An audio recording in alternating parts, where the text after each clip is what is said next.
Want to create a promo banner or edit an existing promo banner on your website? I'm Poch from Intention Creative, the industry's leading liquor store niche marketing agency. So let's start here from the dashboard.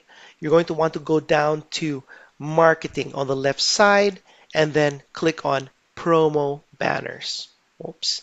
So let's click on again on marketing and then go to promo banners. On the promo banners menu, you will see all of the promo banners on your website. So you can see here the status, if it's active or not, and you can also see options here that you can use to edit. So let's click on one of them.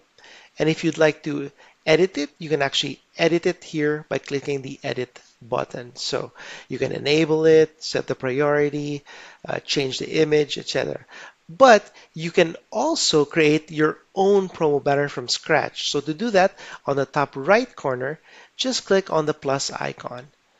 And once you click on the plus icon, you'll be prompted to see what type of promo banner you'd need to create. So you have the priority, enable or disable, the description, uh, uploading a file or a desktop image. And the list goes on and on. So you can even know when your banner will be active, so start time and end time. So you can just play around with these settings to serve the purpose you'd like. And that's it. If you want to see more City Hive tips and tricks, join our newsletter in the link below. If you're a liquor store looking to grow your in-store or online sales quickly, visit our website at intentionallycreative.com.